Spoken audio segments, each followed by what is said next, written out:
America के secretary Brooke Rollin हैं, जो कि अमेरिका के कृषि मंत्री हैं, उन्होंने ट्रंप को धन्यवाद देते हुए कहा कि अमेरिका को अमेरिकी फार्म प्रोडक्ट अब इंडिया के मैसिव मार्केट में जा पाएंगे।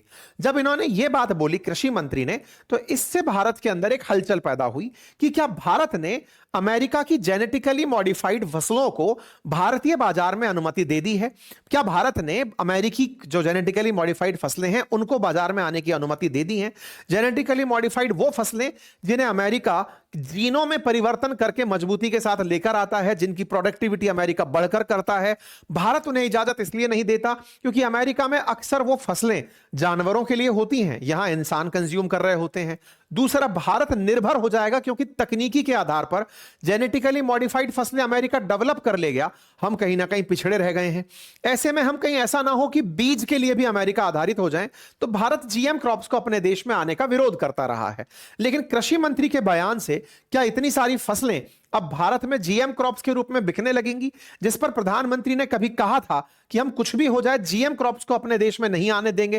किसान, मतलब इन्होंने जीएम क्रॉप्स तो नाम नहीं लिया था, इन्होंने कहा था कि कृषि को लेकर के किसानों का हित हमारे लिए सर्वोपरि है। तो क्या ऐसा होते हुए भारत ने ट्रंप को कोई इजाजत तो नहीं दे दी है, कुछ ऐसा तो क्लैरिटी नहीं कर दी है? ये बात अब कांग्रेस पूछ रही है कि साहब कृषि के मामले में क्लैरिटी तो दो, जो आपने कह दिया उसके बारे में क्या पॉइंट है? विपक्ष सवाल इस तरह से कर रहा है कि हर तरह की बात ट्रंप ही क्यों लिख रहे हैं। संभवतः उसका जवाब यह था जो मैंने आपसे कहा, प्रतिबंध उनने लगाए थे तो उन्हीं को कहना था कि साहब हमने डील की है। खैर, ऐसे में ट्रंप की तरफ से जो भी रहा हो, फिलहाल अपोजिशन के सवाल यही है कि आप पर 18% टैरिफ है और उनकी वस्तुओं पर 0% टैरिफ है, यह कैसा व्यापार है? कुल मिलाकर विपक्ष का काम सवाल पूछना है, वो जो कर रही है। लेकिन यहां यह समझने की बहुत ज्यादा जरूरत है कि भारत अमेरिका के बीच के ट्रेड डील्स में, और ये समस्त भारतीयों को समझने की जरूरत है बिना किसी पार्टी पॉलिटिक्स के, कि जब ट्रंप ने टैरिफ लगाए तो उस समय पर अपोजिशन की तरफ से जो काम किया जा रहा था उसमें, जैसे राहुल गांधी जी की बहुत सारी तस्वीरें ऐसी बाहर आई जिसमें कौन से सेक्टर प्रभावित हुए ट्रेड टैरिफ की वजह से, उनसे मुलाकात करते हुए दिखाया गया कि देखो सरकार ट्रेड डील नहीं कर पा रही है, इससे ये सेक्टर्स यानी टेक्सटाइल सेक्टर को यह नुकसान हो रहा है, वो वहां पर दिखाई दिए थे। अर्थात विपक्ष लगातार सरकार की नाकामयाबी कि वो ट्रेड डील नहीं कर पा रही है वो दिखाने में कारगर हो रहा था। लेकिन जैसे ही सरकार ये करने में कामयाब हुई है कि लीजिए हमने ट्रेड डील कर दी, 50 का सीधा 18% टैरिफ लेकर एशिया के सबसे कम टैरिफ पर हम आ गए, तो सवाल अब दूसरा बनता है विपक्ष के दिमाग में कि उनका तो 0 मिल रहा है, हमको 18 क्यों देना पड़ रहा है? देखिए, फिर से वही वाली बात है, हम उस तरफ खड़े हैं जहां पर बराबरी नहीं हुई है, और ये वो भी जानते हैं जो सरकार से सवाल कर रहे हैं।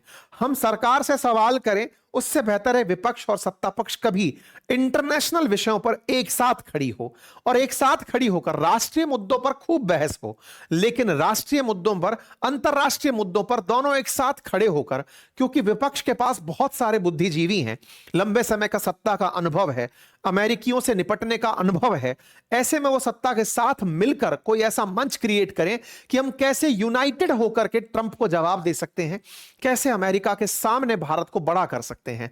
यह बात दिखा करके कि देखिए भारत सरकार अमेरिका के सामने पिछड़ गई है, इससे राष्ट्रीय गौरव को नहीं बढ़ा सकते, आप इसमें राष्ट्रभाव को नहीं उत्पन्न कर सकते।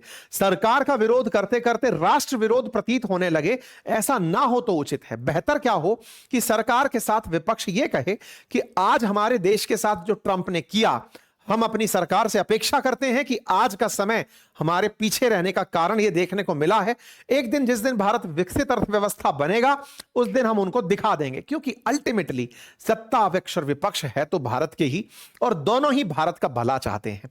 भारत के भले में हमारी सुनिश्चितता यह हो कि दुनिया के लोग हमको इस तरह से ना देखें कि ये किस बात पर आपस में झगड़ रहे हैं।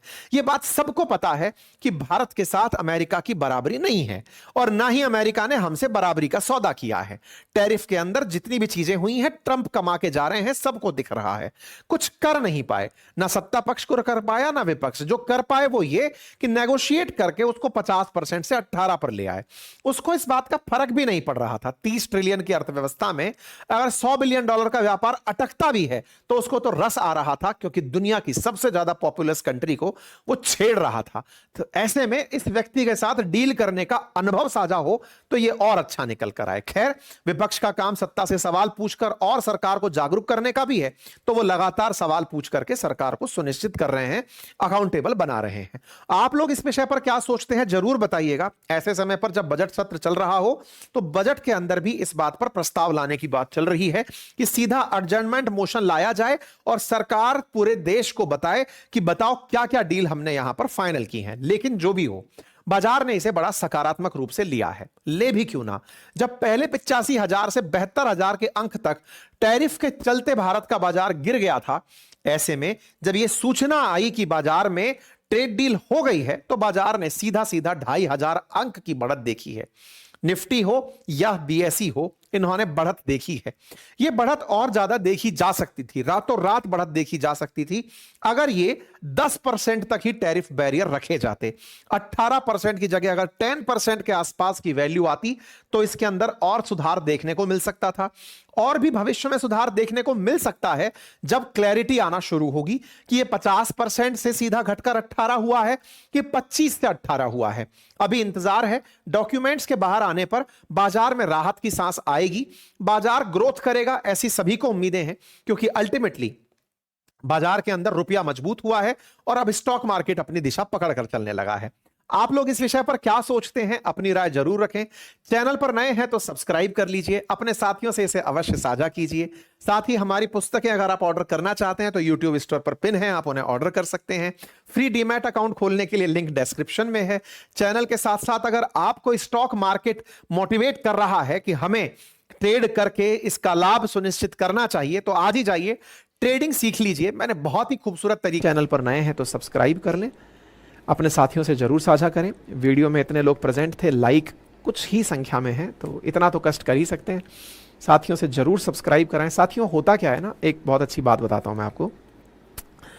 अपने केस में बहुत से लोग जो अपन से बहुत ज़्यादा प्यार करते हैं वो अपने वीडियोज़ को अलग अलग प्रकार से कहीं स्पैम करते हैं, कोई रिपोर्ट करता है, कोई डिसलाइक करता है, ताकि हम लोग ग्रो ना हों। हम लोग ग्रो ना हो तो ये आपके समझ में आने वाली बात है कि कौन लोग ऐसे होते हैं जो ऐसा चाहते हैं, जिन्हें हमारी तरीके, हमारा जो विचार, हमारा तरीका ये पसंद नहीं आता। बहुत से लोग होते हैं, हर आदमी से हर आदमी खुश नहीं हो सकता। ऐसी स्थिति में ये आप अपनी नैतिक जिम्मेदारी बना लें, क्योंकि YouTube लाइक डिसलाइक देखता चलता है। तो आप में से जो लोग लाइक को भी समझते हैं कि नहीं मैं एहसान करूंगा इस आदमी के ऊपर, ठीक है, एक दिन ये गतिविधियां स्वतः ही रुक जाएंगी ऑटोमेटिक। जब हमें भी इस चीज़ का प्रोत्साहन नहीं मिलेगा, मैं 2 घंटे नॉन स्टॉप आपके सामने रोजाना सुबह बोलता हूँ, 8 घंटे कंटेंट बनाने के लिए बैठता हूँ, टीम काम करती है, सब बनकर आता है, इतना पैसा इतना इन्वेस्टमेंट लगता है, और उसके बाद आपसे अपेक्षा के लिए भी ये रिक्वेस्ट करनी पड़ती है कि यार सब्सक्राइब कर देना, यार लाइक कर देना, यार शेयर कर देना। तो अंदर से ऐसा लगता है कि मैं कह क्यों रहा हूँ, मतलब लिटरली स्पीकिंग। लेकिन ठीक है, हम में हो सकता है इस तरह का भाव आ गया हो कि नहीं साहब हमसे कहोगे नहीं तब तक हमें याद नहीं रहता। लेकिन आप में इतनी इंसानियत है, ये मुझे ज्ञात है, बस उसे याद दिलाने के लिए मुझे कहना पड़ता है। और उसको इसलिए भी समझकर आप करें क्योंकि आपको ये पता हो कि कोई और आपके इस तरह के ना करने पर अपने तरीके से उस काम को वो तो उसी तरह में ले जा रहा है। क्योंकि दुनिया में आपको भी पता है कि खुश होने वाले लोग कितने होते हैं, ठीक।